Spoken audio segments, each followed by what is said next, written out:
नमस्कार दोस्तों, कैसे हैं आप सभी। उम्मीद करता हूं आप बिल्कुल स्वस्थ होंगे और आज की क्लास के लिए रोमांचित महसूस कर रहे होंगे। तो दोस्तों, स्वागत करता हूं आप सभी का और बहुत ही महत्वपूर्ण सेक्शन में आज आप लोगों से बात करने जा रहा हूं। क्या आप सभी दोस्त तैयार हैं? मुझे कमेंट बॉक्स में बताएं, yes sir we are ready. क्या मेरी आवाज आप सभी तक बिल्कुल आ रही है और आप रेडी हैं इसके लिए, आज के सेशन के लिए? अगर तैयार हैं तो आज की क्लास उन सभी के लिए बहुत इंपॉर्टेंट क्लास होने जा रही है जो लोग आफ्टर 12th तैयारी करना चाहते हैं, जो ये समझना चाहते हैं कि 12वीं के बाद आईएएस की तैयारी करने का जो तरीका है वो क्या और कैसे होगा। If you are ready then we can do it in a better way. एक एक स्टेप आपको बताने जा रहा हूं, क्या हमसे गलतियां होती हैं, कैसे हम उन्हें सुधार सकते हैं, क्यों आफ्टर 12th जो है वो बहुत जरूरी होता है तैयारी करना। आज ही एक पेरेंट्स ने मुझसे बात की कि अपनी बेटी को वो तैयारी कराना चाहते थे, क्या 12वीं के बाद हो सकता है, उनके दिमाग में बहुत कंफ्यूजन थे। उन सवालों को भी मैंने आज की क्लास में शामिल किया और मैं आज चाहूंगा कि आज एक बेस्ट वे में आप प्रिपरेशन करें, अच्छे से अपना काम करें। तो डेफिनेटली आज की क्लास उन सभी के लिए बहुत इंपॉर्टेंट होने वाली है जो अंडर ग्रेजुएट हैं, जो अभी ग्रेजुएशन कर रहे हैं और जो आईएएस टॉपर टीना डाबी की तरफ पहले प्रयास में ही आईएएस टॉप करना चाहते हैं, इतिहास लिखना चाहते हैं। कितनी रैंक के बच्चों को आईएएस मिलती है, किस किस कैटेगरी के बच्चों को आईएएस मिलती है, क्या हमसे गलतियां होती हैं, टाइम मैनेजमेंट कैसे करना है, आज की इस वीडियो में ये सारी चीजें इन्वॉल्व रहेंगी। अगर आज आपको मेरा प्रयास अच्छा लगता है तो आप चैनल को सब्सक्राइब कर सकते हैं, लाइक कर सकते हैं, अपने दोस्तों के बीच में शेयर भी कर सकते हैं, क्योंकि ये जो मेरा आज की क्लास है वो पेरेंट्स के क्वेश्चन पर, स्टूडेंट के क्वेश्चन पर बनाया गया है जो उनके दिमाग में क्यूरियोसिटी होती है। अगर आप तैयार हैं तो मुझे कमेंट बॉक्स में बताइए, सर वी आर रेडी। हम लोग तैयार हैं आज के सेशन के लिए और आज मैं आपसे सारी चीजें डिस्कस करूंगा कि यूपीएससी की प्रिपरेशन आफ्टर 12th करना बेस्ट क्यों होता है, ग्रेजुएशन के साथ करना बेस्ट क्यों होता है और इससे आपको क्या क्या लाभ मिल सकते हैं और कैसे आप भी सही तरीके से तैयारी करके इतिहास रच सकते हैं, लोगों के हीरो बन सकते हैं, लोगों के लिए आप सेलिब्रिटी बन सकते हैं। है दम सेलिब्रिटी बनने का, लबासना पहुंचने का। तो चलिए हम लोग अब शुरुआत करते हैं। तो चलिए दोस्तों, अब हम इसके साथ चलते हैं और आज क्लास में बहुत इंपॉर्टेंट अनाउंसमेंट करने जा रहा हूं, बहुत ही महत्वपूर्ण है।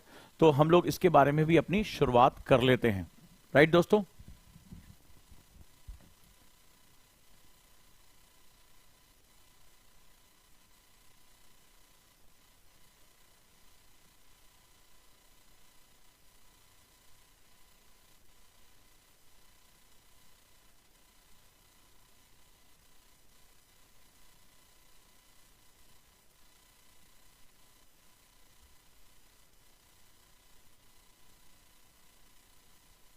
स्टार्ट हम लोग शुरू करते हैं और कल से एक जबरदस्त क्लास शुरू कर रहा हूं, उसकी अनाउंसमेंट भी करने वाला हूं सभी स्टूडेंट के लिए। सो लेट्स स्टार्ट, शुरुआत कर देते हैं हम लोग। तो दोस्तों, साथ साथ बताता चलूं कि एनसीईआरटी आंदोलन उजांक आईएएस एकेडमी का एक सिग्नेचर ब्रांड है, एक सिग्नेचर सेगमेंट है और आप सभी एनसीईआरटी को समझना चाहते हैं, पढ़ना चाहते हैं, तो मंडे से इतिहास से एनसीईआरटी आंदोलन का बैच शुरू हो रहा है और पहले 100 स्टूडेंट के लिए जो उसकी फीस 3,999 थी वो मात्र 999 रहेगी और शाजिया मैम के साथ आप हिस्ट्री की शुरुआत कर सकते हैं। 2 क्लासेस सभी के लिए निःशुल्क हैं, सभी के लिए ओपन है, तो आप वो डेमो के लिए आप कॉल कर सकते हैं, अपना डेमो बुक कर सकते हैं। लेट्स स्टार्ट, शुरुआत करते हैं हम लोग। और आज का जो हमारा टॉपिक है, आईएएस परीक्षा की तैयारी की चुनौतियां क्या, चैलेंजेस क्या होते हैं जब हम तैयारी करने जाते हैं। So what are the basic challenges, ठीक है, कितने लोग जानते हैं? तो चैलेंजेस को मैंने 4 भागों में बांटा है, बड़े ध्यान से सुनिएगा। जब आप तैयारी करने उतरेंगे तो ये 4 बहुत ही मुश्किल दुश्मन आपका सामना कर रहे होंगे, आप उनके सामने खड़े होंगे और आपको लड़ना होगा। और मुझे बताइएगा कि आप में से कितने लोग इससे अवेयर हैं, मुझे सबका कमेंट चाहिए। कितने लोग इन चैलेंजेस से जूझ रहे हैं, मुझे सबका जो है वो यहां पर कमेंट चाहिए। पहला होता है, यूपीएससी का सिलेबस बहुत बड़ा होता है। आपको बताया गया होगा कि कहते हैं कि हर चीज इसमें पढ़नी पड़ती है और बहुत डाइवर्स सिलेबस इसका होता है और 3 स्टेजेस में अलग अलग तरीके से तैयारी करनी होती है, प्रीलिम्स में, मेंस में, इंटरव्यू में। तो बहुत ही बड़ा जो है वो सेगमेंट चल रहा होता है, बहुत लंबा इसमें समय लग जाता है। सो इसका सबसे बड़ा जो सेगमेंट है, वास्ट सिलेबस।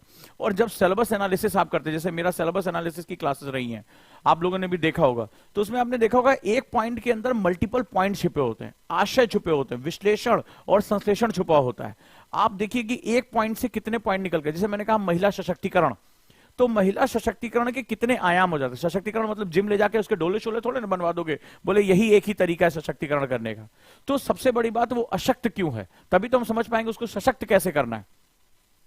तो जब अशक्त की बात आई तो भैया पता चला समाज में एक पैट्रियार्कियल सिस्टम है, पितृसत्तात्मकता है, उसके अधिकार छीन रही है। दूसरा, हमने देखा कानूनी राइट्स उसके नहीं है, ज्यादातर राइट्स पुरुषों के पास हैं। फिर हमने देखा कि धार्मिक आधार पर भी महिलाओं के अलग अलग अधिकार हैं।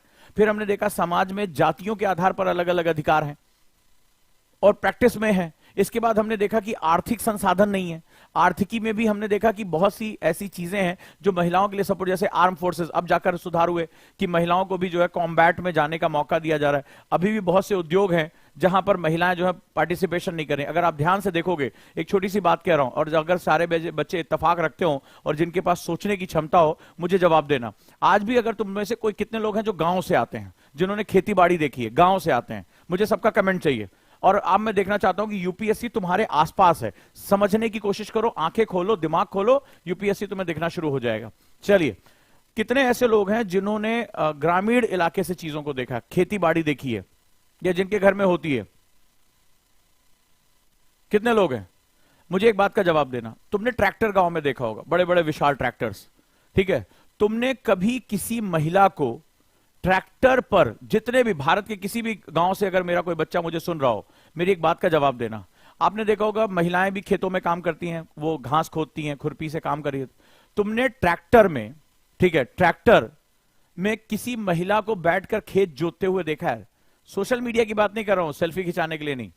तुमने ये आम दृश्य, मतलब कॉमन है, आपने देखा हो पुरुष ट्रैक्टर चला रहा है, खेत जोत रहा है, तुमने देखा है कभी? हाँ या ना?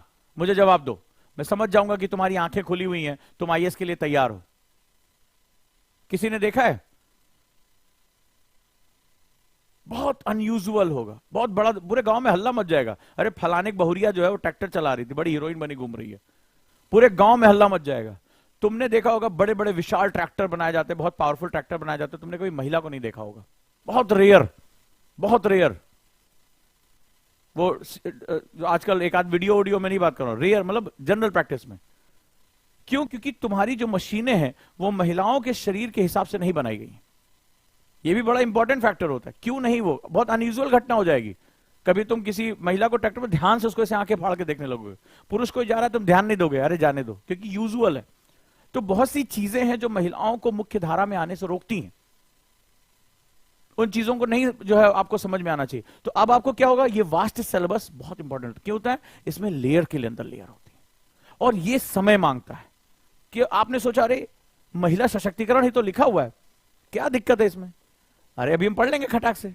अरे वो जिम जाके उसको सशक्त नहीं करना है, उसके डिफरेंट आयाम देखने हैं, सामाजिक, आर्थिक, भौगोलिक, धार्मिक, सांस्कृतिक, कितने आयाम हैं, कितने उसके डायमेंशन है। तो जब इसमें घुसते हो तो इसमें समय लगता है, समय लगता है।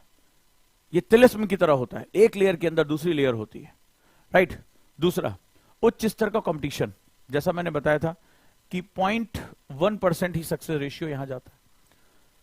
देश की सबसे रेपुटेड जॉब है, कल हमने डिस्कस किया था आईएएस क्या है, इसकी सैलरी, पावर्स, क्या क्या चीजें होती हैं। अब इसमें हाई लेवल का कंपटीशन होता है, बहुत ही हाई लेवल का कंपटीशन है। तो इस हाई लेवल के कंपटीशन में क्या होगा, हाई लेवल ऑफ कंपटीशन में तो आपको समय लगता है। जब कंपटीशन बहुत बड़ा होता है ना तो आपको समय लगता है। एग्जांपल देता हूं, बड़े ध्यान से समझना। उसैन बोल्ट का नाम सुना होगा, दुनिया के सबसे बड़े धावक, ठीक है। बोल्ट नाम जोड़ा था, कहते थे कि चीते से भी ज्यादा तेज दौड़ सकते थे अगर इनका एवरेज निकाला जाए तो। इन्होंने पूरे जीवन भर बहुत बड़े जो है वो ओलंपियन रहे हैं, जबरदस्त रेसर रहे उसैन बोल्ट। तो इनका जो एवरेज पूरी लाइफ में जो ओलंपिक में रेस है वो नियर अबाउट केवल 14 मिनट की है। 14 मिनट की रेस है, सिर्फ 14 मिनट एवरेज। मतलब पूरे जीवन काल में जो ओलंपिक में ये टोटल दौड़े वो केवल 14 मिनट दौड़े, और इसके लिए उन्होंने जीवन भर बेतहाशा प्रैक्टिस की। एवरेज इनकी जो टोटल दौड़ है वो 14, सबसे डेकोरेटेड ओलंपियंस में से एक है, सक्सेसफुल ओलंपियन में से एक है, केवल 14 मिनट। लेकिन उस 14 मिनट के लिए इन्होंने जीवन भर बेहिसाब प्रैक्टिस की, तब जाकर ये सक्सेसफुल हुए। तो जब बहुत ही हाई लेवल का कंपटीशन होता है तो आपको लंबे समय से तैयारी करनी पड़ती है। सालों की तैयारी के बाद ओलंपिक में हमने कहा कि भाई गोल्ड मेडल जीता, दुनिया के सबसे तेज धावक रहे, इतिहास रच दिया, तो अगर आपको इतिहास रचना है और कठिन कंपटीशन से निकलना है तो आपको समय देना पड़ेगा। तैयारी को जितना ज्यादा समय दे पाओगे और सही गुणवत्ता के साथ समय दे पाओगे, आपके सक्सेस होने का चांस बढ़ जाएगा। जो लोग हैपहजार्डली भागते, जैसे आप अभी गए, बोले यार मुझे भी हुसैन बोल्ट बनना है, और आप जल्दी जल्दी दौड़ना शुरू किए, वियर एंड टियर हो जाएगा, कभी जिंदगी में नहीं दौड़ पाओगे। तो ये ध्यान रखना कि अगर जितना ऊंचा कंपटीशन है, आपको उतनी ही ज्यादा समय देना पड़ेगा तैयारी का। इसीलिए जितनी जल्दी तैयारी शुरू कर दोगे उतने फायदे में रहोगे।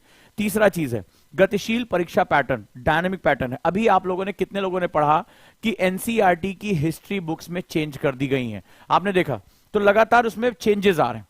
ठीक है, अभी आपने देखा कई चैप्टर्स चेंज कर दिए गए एनसीईआरटी के, आप लोगों ने पढ़ा होगा। मुझे बताइए कितने लोगों ने पढ़ा है, कमेंट बॉक्स में मुझे सबका आंसर चाहिए।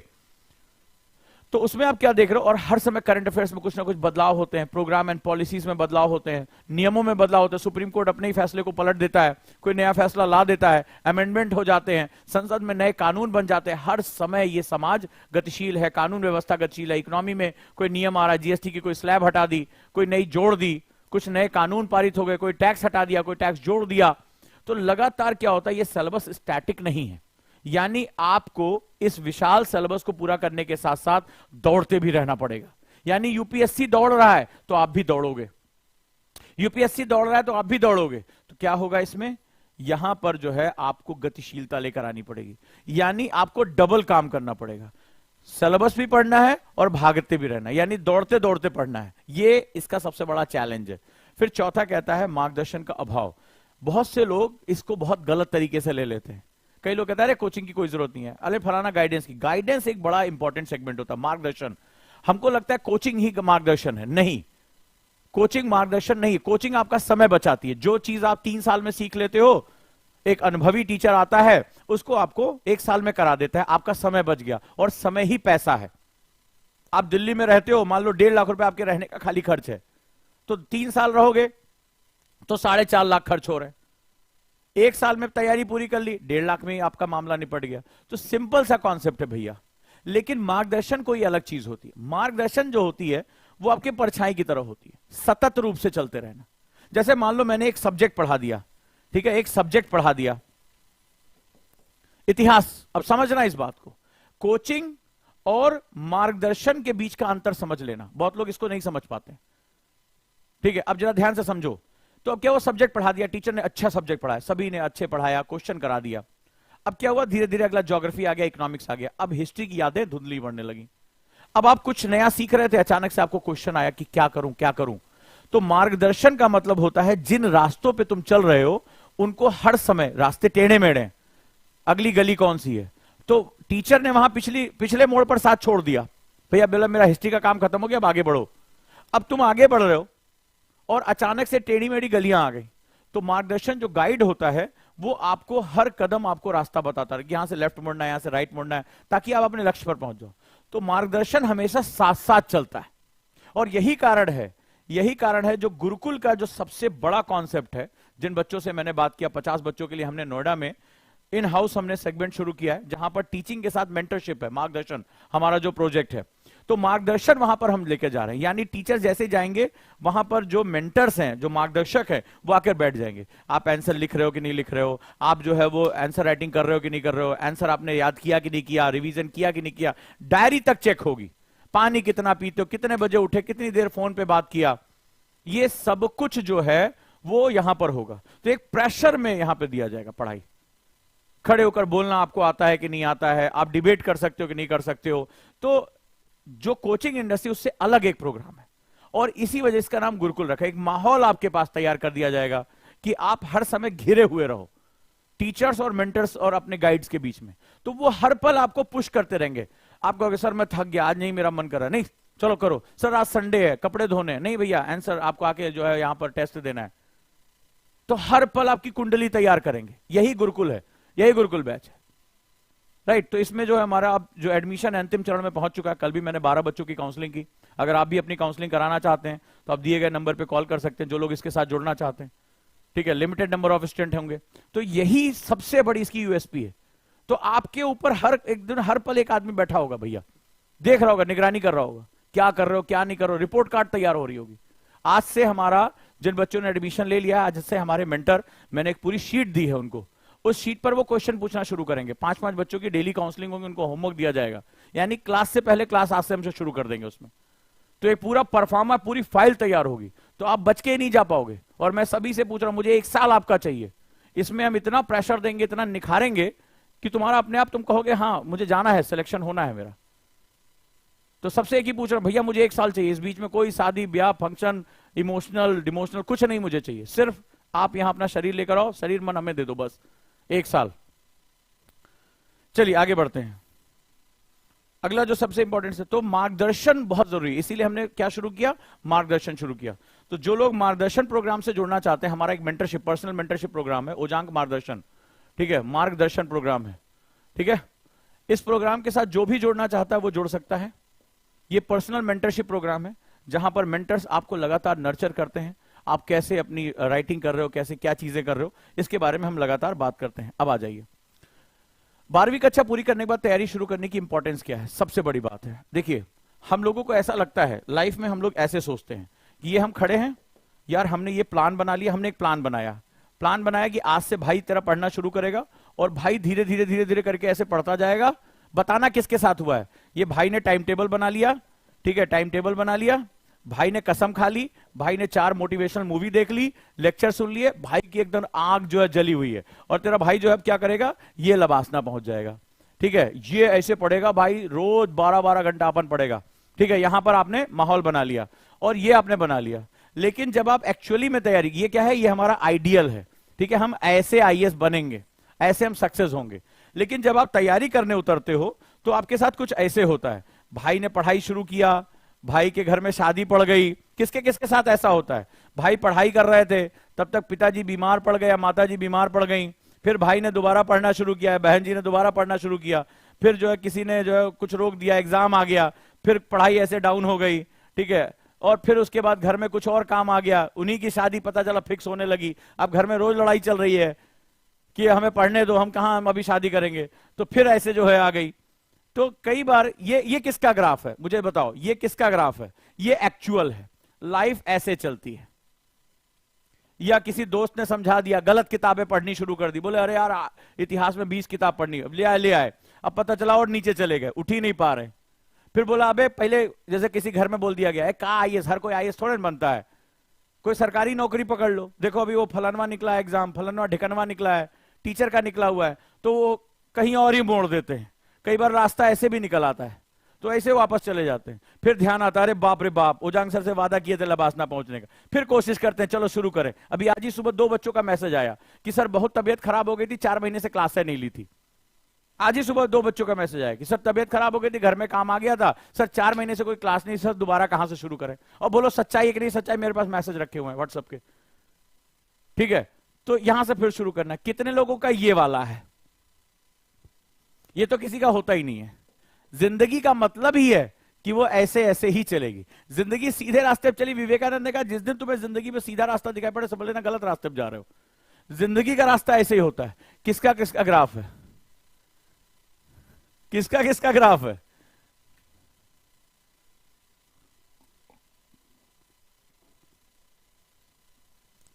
इसका मतलब ओजांग सर तुम्हारी नब्ज पकड़ के बैठे हुए हैं, हाँ कि ना, बताओ मुझे। ओजांग सर तुम्हारी नब्ज पकड़ के बैठे हुए हैं, सब लोग मुझे बताओ। तो क्या करना होगा, जब इस तरह का ग्राफ बनता है तो आपको, जब आप डाउन जाते हैं, ठीक है, आप ये सोच के चलते हैं, लेकिन एक्चुअली होता ऐसा है, ये सबके घर की कहानी है। अभी मैंने लगभग 70 बच्चों की गुरुकुल के लिए काउंसलिंग की थी, जिसमें मैंने 30-35 बच्चों को अभी जो है अनुमति दी है इस बैच में आने की, और 70 में सबकी कहानी लगभग यही है कि घर में पढ़ने नहीं दिया जाता है, कोई समस्या हो जाती है, माहौल नहीं है, पढ़ रहे होते घर में लाके बर्तन थाली पटकने लगते, जाओ बाजार जाओ ये करो, अभी हम बैठ के आंसर लिख रहे हैं, बीच आंसर में उठा देते हैं हमको। ये सब बच्चों ने मुझे बताया, सब बच्चों ने बताया। तो यहां क्या होगा, जब तुम नीचे की तरफ जाओगे तो तुम्हें वापस आने के लिए एक्स्ट्रा समय देना होगा, एक्स्ट्रा समय देना पड़ेगा।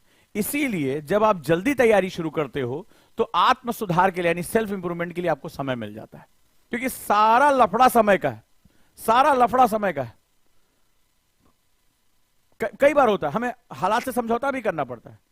अब पिताजी तुल गए, नहीं हम पैसा नहीं देंगे, आईएएस की तैयारी नहीं करना है तुम्हें, तुम पहले फलनवा एग्जाम दो और फिर अपने पैर पे तैयारी करो, मजबूरी हो जाती। कितना लड़े हम, कि चलो भाई कोई बात नहीं, तो हम फिर वापस वहां रुकते हैं, एग्जाम देते हैं, फिर वापस आते हैं।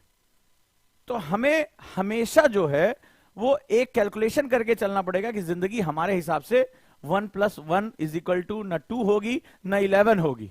पता नहीं क्या हो जाता है इसको, कभी कभी 1+1 0 कर देती है, हम जोड़ते जाते हैं वो घटाती चली जाती है। जिंदगी ऐसे ही है, बोलो हाँ या ना। हम प्लान करते हैं कुछ और, हो जाता है कुछ और।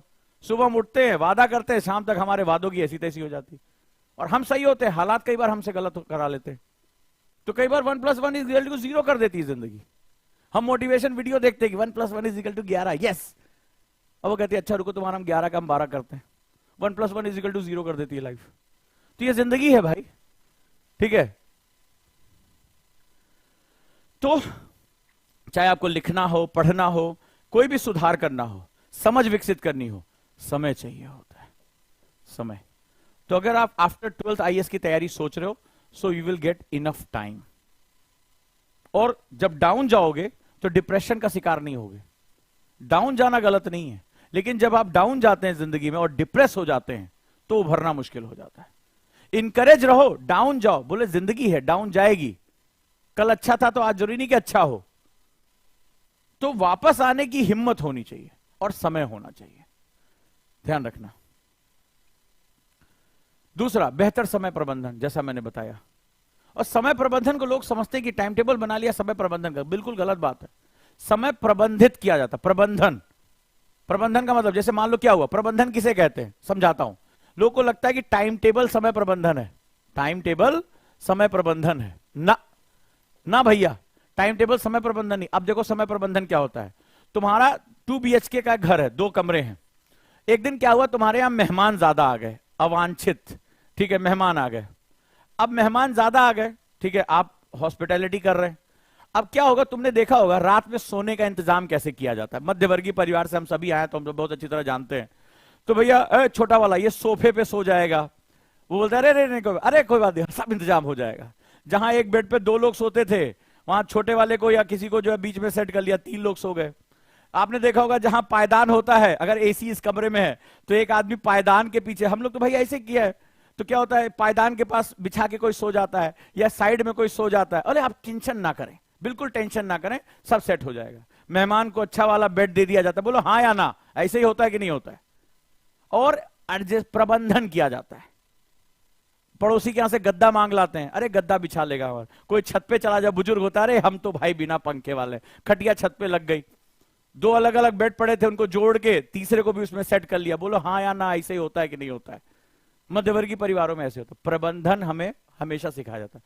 तो प्रबंधन का क्या मतलब है, यहां 2 चीजें हैं, समय प्रबंधन। तो प्रबंधन का मतलब होता है तुम्हारे यहां अवांछित चीजें आती रहेंगी। जैसे एक मेहमान आने वाले थे, अब उनके दोस्त रास्ते मिल गए, 3-4 लोग आ गए, 3-4 लोग आ गए, तो क्या है, अवांछित है। आपने लाइफ से एक्सपेक्टेशन नहीं की थी। आप तो सुबह सोचे थे कि टाइम बनाए, सुबह आज 6 बजे उठूंगा, 7 बजे पढ़ने बैठ जाऊंगा, और 6:30 बजे पिताजी बोले कि ये भैंस को जो है चारा देना तुम्हारा काम है। या घर में आज गैस खत्म हो गई, फलाना काम, एक एटेंडम आ गया, कोई बीमार हो गया, पिताजी बोले मैं बाहर जा रहा हूं, तुम्हें जाना है देखने के लिए। तो तुम तो 7 बजे आज पढ़ने का प्लान बना के बैठे थे, और जिंदगी तुम्हारे लिए कुछ और प्लान बना के बैठी थी।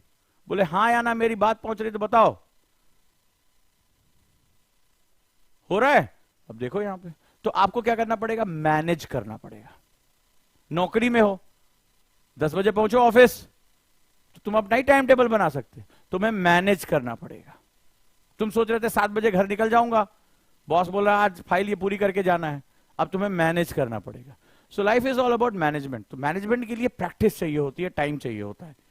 अगली बात करते हैं, आप अगर कम समय में शुरू करते हो तो ये बहुत इंपॉर्टेंट, मैंने देखा है कई बच्चे मुझसे पूछते हैं सर मेरी एज 30 साल हो गई है, जनरल कैंडिडेट हूं, अटेम्प्ट दूं कि ना दूं। अब 32 साल फाइनल एज है, तो अटेम्प्ट है, एज नहीं है। तो आप अगर जल्दी शुरुआत करते हो, गलतियां भी करते हो, फेलियर भी हो जाता है, तो आपके पास अटेम्प्ट पर्याप्त होते हैं, आप दिल लगाकर एग्जाम दे सकते हो और आपकी सफलता की संभावना बढ़ जाती है। एक और बहुत इंपॉर्टेंट चीज है, जरूरी नहीं कि आप सोचो कि मुझे आईएएस मिल जाएगा, इस बार मैं कोशिश कर रहा हूं, हो सकता है आपको लोअर रैंक आ जाए, आपकी रैंक नीचे हो जाए।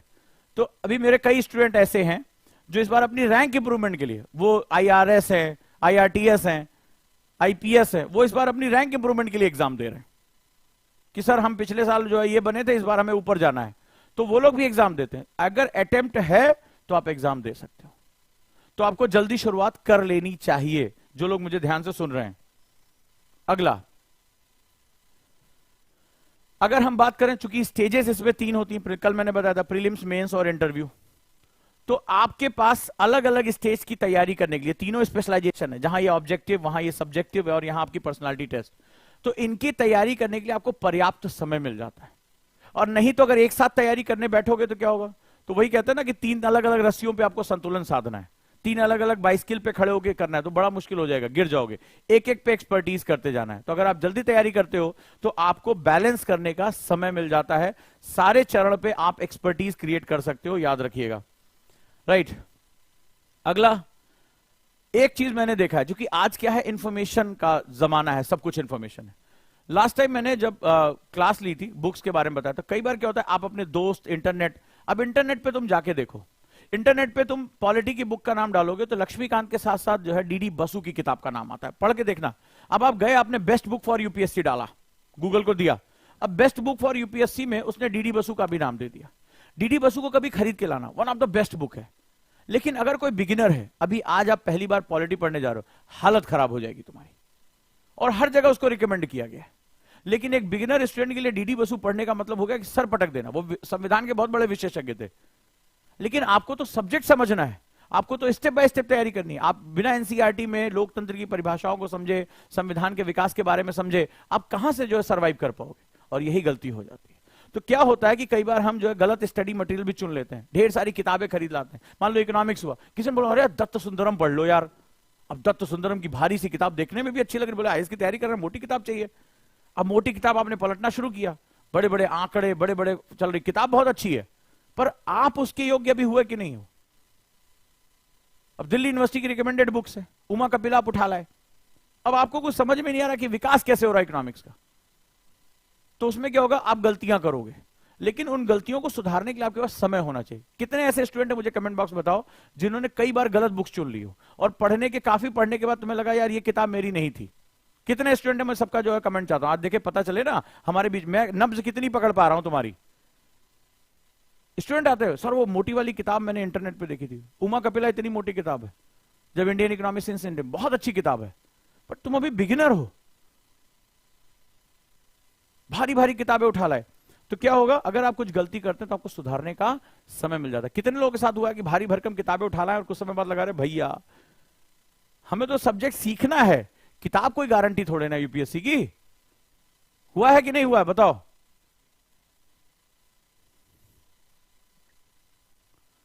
अगला, इसमें आपको लंबे समय तक खुद को ढालना पड़ता है। जैसे आपको यूपीएससी की भी पढ़ाई करनी है, आपको कॉलेज की पढ़ाई करनी है, आपको हेल्थ का भी ध्यान रखना है, हर चीज मैनेज करना है। तो इस मैनेजमेंट में समय लगता है, खुद को ढालने में। जैसे आप जिम कभी जाते होगे, तो जिम में धीरे धीरे आपकी स्टेमिना बढ़ती है। जब एक्सरसाइज कराई जाती है, पहले दिन हाफने लगते हो, हाय अब नहीं उठ रहा है, पूरा कमर दर्द, अगले दिन जब आते हो तो हाय ऐसे ऐसे करके आते हो। लेकिन धीरे धीरे जब रोज थोड़ी थोड़ी प्रैक्टिस करते हो, तो रोज थोड़ा थोड़ा वजन बढ़ाते हो, धीरे धीरे तुम्हारी बॉडी क्या हो जाती है, बिल्कुल फ्लेक्सिबल हो जाती है, बिल्कुल फ्लेक्सिबल। और आपको धीरे, अरे यार यही वेट, अब फिर पीछे पलट के देखते हो यार यही वेट नहीं उठा पाता था। तो क्यों होता है, आप धीरे धीरे अडॉप्ट करते हो, लेकिन एडॉप्टेशन में टाइम लगता है। और क्या होता है, जैसे कोई लोग, आपने देखा होगा, कई वीडियोस भी आपने देखी होंगी, कई लोग आते हैं जिम में, अरे लगाओ यार भारी भरकम लगाओ, क्या होता है उनके, आपने देखा होगा पैर की हड्डी किसी की टूट गई, किसी का जो है कमर की जो है wear and tear, slip disc हो जाता है लोगों को। जोश में आए, पहले दिन ही हम बॉडी बना के बाहर कर देंगे, सप्लीमेंट खूब ढेर सारा पी लेंगे, किडनी खराब हो जाती है, हार्ट अटैक आ जाते हैं उनके। तो क्या होता है, आपको अडॉप्ट करने में समय मिलता है। तो जो लोग जल्दी तैयारी शुरू कर रहे हैं उनको यह समय मिल जाएगा। आगे देखते हैं, अगला है प्रैक्टिस टेस्ट। जैसे ओजांग टेस्ट प्रैक्टिस हो गया, ओटीपी सभी के पास है कि नहीं है ओजांग टेस्ट प्रैक्टिस। तो ओटीपी में आपको ढेर सारे क्वेश्चन करने की प्रैक्टिस होती है। शुरुआत में ये बहुत गंदा लगता है, आप में से कई लोग, जैसे हम फ्री टेस्ट देते हैं डेली, तो ओजांग टेस्ट प्रैक्टिस में जो फ्री क्विज है आप उसको देखते ही नहीं हो, ठीक है, नहीं करते हो, क्योंकि अच्छा नहीं लगता। टेस्ट कौन दे, भी पहले पढ़ लें। लेकिन ये धीरे धीरे हैबिट में डालनी पड़ती है, आप उसकी लगातार प्रैक्टिस करते हो, अपने आप को इंप्रूव करते हो। अगर आपको अच्छे से करना है, ये धीरे धीरे आदत में आएगा। इसीलिए जो लोग जल्दी तैयारी कर रहे हैं, वो गलतियां करने के बावजूद भी जो है वो सुधार का समय उनको मिल जाता है। अगला, कोचिंग संस्थान से जोड़ना। तो कोचिंग संस्थान क्या करता है, आपका समय बचा लेता है। जैसे आजकल चल रहा है सेल्फ स्टडी, ये फलाना ढिकाना, हर कोई मदद लेता है। कोचिंग का मतलब होता है आपका समय बचाना और आपसे गलतियां करने से रोकना। जैसे फॉर एग्जांपल एनसीईआरटी की बुक्स है, बोले एनसीईआरटी पढ़ने में क्या रखा है, ठीक है एनसीईआरटी। मेरे सामने बहुत लोग आए जब मैंने एनसीईआरटी आंदोलन शुरू किया, अरे बोले सर क्या दिक्कत है, एनसीईआरटी 6 to 12, 6 to 12 ऐसे बोलते, 6 to 12, 6 to 12 एनसीईआरटी तैयार करना है, 6 to 12 एनसीईआरटी तैयार करना है। तो सुनने में बड़ा चल रहा है 6 to 12 एनसीईआरटी, 6 to 12 हो गया। उनको लगता है शायद सुबह 6 बजे से 12 बजे तक पढ़ना है, या शाम को 6 बजे से सुबह 12 बजे तक पढ़ना है, बस यही लगता है 6 to 12, 6 to 12 एनसीईआरटी तैयार। मतलब सुबह 6 बजे बैठेंगे, दोपहर 12 बजे तक एनसीईआरटी तैयार हो जाएगा। यही सोच के कई लोग अरे 6 to 12 एनसीईआरटी पढ़ना है। लेकिन जब वो खरीद के लेकर आते हैं और ये बढ़नी शुरू होती है, कई बार उनके वजन के बराबर, कोई कुपोषित बच्चा इसकी तैयारी कर रहा हो तो उसके वजन के बराबर बैठ जाती। जब उसमें घुसते हैं और 1000 पेज, 2000 पेज, 3000 पेज, 3600 पेज जब वो बढ़नी शुरू होती है, तब हालत खराब हो जाती, तब घबराना कि अभी तो पहली रीडिंग नहीं खत्म हो पाई, साल खत्म होने पे आ जाता है, अभी तो नोट्स बनाने, याद करना है, बीटीएल करना है, क्वेश्चन लगाना है। बोले बुढ़ापा आ जाएगा, बोले बुढ़ापा आ जाएगा। फिर वो गाना मनोज तिवारी का ना, एमए में लेके एडमिशन कंपटीशन देता, वही वाली हालत हो जाती है कि भैया कंपटीशन की तैयारी कर रहे हैं, कहां, दिल्ली में। क्या कर रहे हैं, एनसीईआरटी पढ़े, कितने साल से, बोले 5वां साल है, एनसीईआरटी खत्म करके मानेंगे। तो ये वाली हालत हो जाती है। टीचर क्या करता है, आपको बीटीएल बता देता है, वो मेहनत करता है, आपको वहां टू द पॉइंट पहुंचा देता है, आपको ये क्वेश्चन करने, ये कॉन्सेप्ट पढ़ना, आपका समय बच गया। तो आप कई बार जो है डिसीजन नहीं ले पाते, मुझे समय बचाना है, मुझे पैसा बचाना है। आपको लगता है अरे समय में क्या रखा है, पैसा बचा लें, लेकिन तुम्हें समय की कीमत नहीं पता है। ये बहुत इंपॉर्टेंट, सबसे ज्यादा कीमती यही है। तो आपको क्या करना पड़ेगा, अपने हिसाब से जुड़ना पड़ेगा, आपको गाइडेंस लेना है, कंपटीशन है, आपको ये पहले से ही सब कुछ क्लियर करके चलना है कि भाई इतना कंपटीशन है, मैं आगे कैसे जाऊंगा। ये मैं नहीं कह रहा हूं कि आप पॉलिटी नहीं पढ़ सकते, आप लक्ष्मीकांत 2-3 साल पढ़िए, आप भी उसके मास्टर बन जाएंगे। लेकिन मैं 2-3 साल क्यों पढ़ूं जब मैं 1 साल में उसको कर सकता हूं। मेरा टीचर ने मुझे बता दिया, मैंने क्वेश्चन लगाया एग्जाम के अंदर, मैं जाके आईएएस बनूं। मेरा एक दोस्त है, ये राम है, अब ये इस साल सेलेक्ट हो गया, तो क्या हुआ, ये सेलेक्ट होकर लबासना चला गया। मैंने कहा नहीं, मुझे किसी टीचर वीचर की जरूरत नहीं है, मैं खुद ही से पढ़ूंगा। रहीम, अब ये क्या हुआ, ये 3 साल बाद सेलेक्ट हुआ, मान लो इसका भी सिलेक्शन हो गया 3 साल बाद। अब जरा इसका अंतर समझो, जो राम है ये इसका सीनियर हो जाएगा, राम को इसके कंपैरिजन में 2 साल एक्स्ट्रा सैलरी मिल चुकी होगी, सैलरी मिल चुकी होगी, ये जल्दी रिटायर हो जाएगा, ये सीनियर पोस्ट पे रिटायर होगा। दोनों एक साथ दोस्त थे, लेकिन ये इसको सर सर करके बोलेगा, सर सर सर सर। जब ये डीएम होगा तब ये एसडीएम होगा, ये अंतर हो जाएगा बस। तो सैलरी के टर्म में भी इसको फायदा मिल जाएगा। तो ये जो थोड़े से पैसे इसने यहां बचाने की कोशिश की थी, ये इसको लास्ट में बहुत महंगी पड़ जाएगी, बहुत महंगी पड़ जाएगी। ये चीज आप कैलकुलेट नहीं कर पाते कि 2 साल की आईएएस की सैलरी कितनी बनेगी, कितना वो पैसा होगा, सीनियरिटी उसके पास ज्यादा होगी। दोस्त होने के बावजूद भी इसको सरसर करके बात करना पड़ेगा, ऑर्डर्स लेने पड़ेंगे, मे आई कम इन सर, आज्ञा लेके ऑफिस में जाना पड़ेगा, ह्यूमिलिएशन का सामना करना पड़ेगा। और जिंदगी भर, 1-2 दिन की नहीं, जिंदगी भर, अरे यार हम लोग दोस्त थे लेकिन अब मैं बात नहीं कर सकता क्योंकि वो ज्वाइंट सेक्रेटरी हो गया। तो ये चीजें आपको ध्यान रखनी पड़ेंगी, राइट। आईएएस बनने के लिए कितनी रैंक चाहिए, ये बहुत इंपॉर्टेंट है। क्यों? क्योंकि जब आप कम समय में तैयारी करते हैं तो आप रैंक पे ध्यान नहीं दे पाते। जितने भी लोग कम समय में तैयारी करते हैं, जिनके पास लास्ट अटेम्प्ट बचा है या कम अटेम्प्ट बचा, वो ये सोचते हैं कि सर सिलेक्शन हो जाए। और मैं अपने बच्चे से कहता हूं सिलेक्शन के लिए नहीं लड़ाई करनी है, जो कॉन्सेप्टर बैच है वो सिलेक्शन की लड़ाई नहीं है, रैंक की लड़ाई है। अब ये भी तुम्हें हर रैंक के व्यक्ति को आईएएस नहीं बनने का मौका मिलता है। सबसे पावरफुल, सबसे क्रिएटिव पोस्ट हो गई। तो अगर आपको आईएएस बनना है, अगर आप जनरल कैटेगरी से आते हैं तो कम से कम 90 के अंदर रैंक लेकर आइए, 90 के अंदर रैंक। यानी अब आपकी लड़ाई और भी है, सिर्फ सिलेक्शन नहीं बनना है कि यूपीएससी में सिलेक्शन हो जाए, रैंक के लिए भी लड़ना है। इसीलिए आपको समय ज्यादा चाहिए होगा, तैयारी ज्यादा। ये बहुत इंपॉर्टेंट पॉइंट डिस्कस कर रहा हूं, 90 के अंदर रैंक लेकर आना है। अगर आप ओबीसी और इकोनॉमिकल वीकर सेक्शन, यानी जहां पर आपको रिजर्वेशन मिला हुआ है, तो 300 के अंदर आपको रैंक लेकर आनी है। और अगर आप एससी एसटी से आते हैं तो 450 के अंदर रैंक लेकर आना है। यहां भी भयानक लड़ाई है आपको, सिर्फ सिलेक्शन नहीं, रैंक की लड़ाई। तब जाकर मुझे आईएएस मिलेगा, तब जाकर जो मैंने सपना देखा है वो मैं पूरा कर पाऊंगा। तो आप अभी से अपने आप को तैयार करना शुरू कर दीजिए कि आप किस तरह से अपनी तैयारी करेंगे। और आपको मैं क्या करूंगा, सफल होने के लिए, सक्सेस होने के लिए क्या क्या जरूरी है, पॉइंट्स लिख लीजिए। पहला, फोकस्ड प्रिपरेशन। जो ये डिस्ट्रैक्शन दुनिया भर के, सोशल मीडिया, दोस्त यार, फलाना ढिकाना, शादी ब्याह, इन सबको किनारे रखना है, फोकस्ड। इसीलिए हम गुरुकुल में क्या कर रहे हैं, बाहरी दुनिया से आपको कट ऑफ कर देंगे। आप हमारे साथ पूरे टाइम रहेंगे, आप पूरे टाइम एक शेड्यूल के अंदर फॉलो करेंगे। तो ये क्या होगा? फोकस प्रिपरेशन आपको चाहिए, बिल्कुल एकाग्र। जैसे अर्जुन को सिर्फ चिड़िया की आंख दिखाई पड़ी, उसी तरह सिर्फ यही काम करो। और कई बार ये बाहरी माहौल में बहुत दिक्कत होता है, इसलिए गुरुकुल में हमने क्या किया, तुम्हारा दिमाग ही नहीं भटकने देंगे, सर पे बैठे रहेंगे, टेंशन ना लो। विषयों की गहरी समझ, क्योंकि आईएएस का एग्जाम है, सोसाइटी में टेस्ट किया जाएगा, यानी समझ सिर्फ पढ़ना नहीं है, उसकी समझ भी विकसित करनी है। तो जो सब्जेक्ट पढ़ो उसमें एनालिटिकल होकर पढ़ाई करो।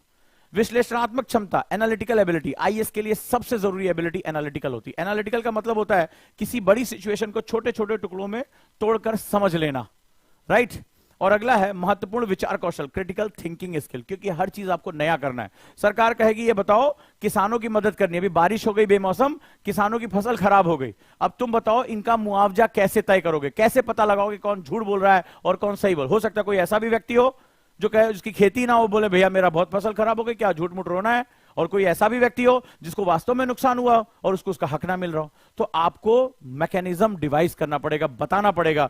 ये सबसे इंपॉर्टेंट सेगमेंट। सरकार कहे कि तुम डिसाइड करके दो, डीएम तुम हो, राइट।